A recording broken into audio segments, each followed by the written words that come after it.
Tea homes ventures అధినేత tea homes అంతగా ఆకట్టుకున్నాడు నన్ను వైకుంఠరావు గారు.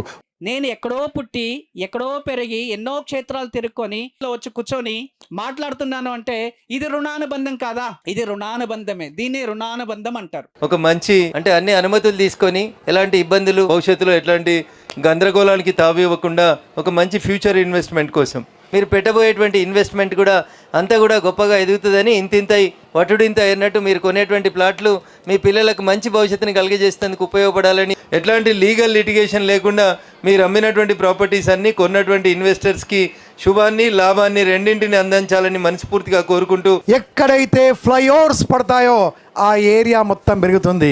రాబోతున్న టైంలో ఉప్పల్ ఫ్లైఓవర్ కాబోతుంది. ఇక్కడ రేట్లు మొత్తం పెరగబోతాయి. తప్పకుండా మీ భావితరాల కోసం ఇన్వెస్ట్ చేస్తారని, మీరు ఏ వయసులో ఉన్నారనే సంబంధం లేదు. మీరు 70-80 ఏళ్ళ వయసులో ఉన్నప్పుడు మీకు ప్రేమ పంచే వాళ్ళు కావాలి. ప్రేమ పంచాలంటే నాకు తెలిసింది ఒకటి, మీ దగ్గర ఏమున్నా మీ మనమడు, మీ కూతురు, మీ కొడుకు ప్రేమ చేయడు.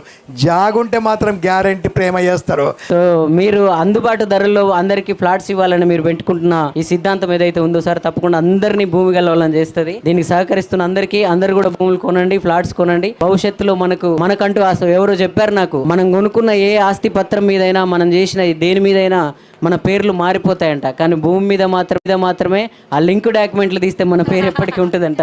సో ఆ పేరు మీరందరూ చిరస్థాయిగా నిలుపుకోండి. నేను కూడా ఇందులో ఫ్లాట్ తీసుకోవాలనుకుంటున్నాను. ఇక్కడికి వచ్చి చూసిన తర్వాత నాకు అంత నచ్చింది. సో అందరు కొనుక్కోవాలని నేను కూడా మనస్ఫూర్తి కోరుకుంటున్నాను. మీకు ఎవరికి ఎటువంటి డౌట్స్ రానక్కర్లేదు. లీగల్ గా కూడా ప్రతి డాక్యుమెంట్ వెరిఫై చేసి రేపు హైడ్రా లాంటి వాటితో సమస్యలు రాకుండా చెరువు శిఖం భూములు కానీ లేకుంటే ల్యాండ్ అసైన్మెంట్ ల్యాండ్స్ కానీ ఇట్లాంటి వేటి జోలికి పోకుండా చాలా లీగల్ గా అన్ని చూసిన తర్వాతనే ఆయన ఈ ల్యాండ్స్ కొంటారు. వారి మీద ఉన్న నమ్మకంతో నేను వారికి లీగల్ అడ్వైజర్ గా ఉన్నాను. వారి వెంచర్స్ అన్ని కూడా దాదాపుగా చూశాను. నేను అన్ని ఎమ్యూనిటీస్ ఇచ్చిన తర్వాతనే ఆయన వెంచర్ ను ఆవిష్కరిస్తారు. రెండవది, వారిని నమ్మి ఎవరైతే పెట్టుబడి పెడతారో వారి పెట్టుబడి పెరుగుతుందే గానీ తగ్గే అవకాశాలు ఉండవు. అన్ని వైపుల నుంచి గ్రోత్ కారిడార్స్ ఎక్కడైతే ఉంటాయో, ఎక్కడైతే అభివృద్ధి చెందే అవకాశాలు ఉంటాయో అక్కడే వారు వెంచర్ స్టార్ట్ చేస్తారు. రియల్ ఎస్టేట్ సమయం అనేది ఏదైతే ఉన్నదో అన్ని దిక్కుల కూడా రేట్లు తగ్గినాయి.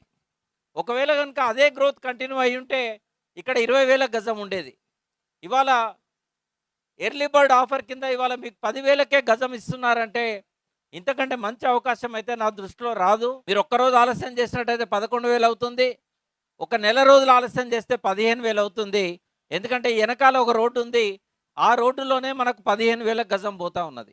ఇవాళ మా వైకుంఠం కూడా ఈ టీ హోమ్స్లో చాలామంది భూమి కొనుక్కొని గొప్పగా, మీరు కూడా గొప్పగా ఉండాలని కోరుకుంటూ, అపార్ట్మెంట్స్లో ఉండేటోళ్ళు, విల్లాలో ఉండేటోళ్ళు ఎట్లుంటారు అనేది, వాళ్ళకు జీవితాలు ఎంత బాగుంటే, వాళ్ళ ఉండేటువంటి జీవన విధానం ఎంత బాగుంటుందని ఏదైతే కళలు అంటున్నామో మనము, అలాంటి కళని నిజం చేయడానికి పుష్ప 2 అవతారంలో మా వైకుంఠం ఉండడానికి నేను గర్వంగా చెప్పగలుగుతాను.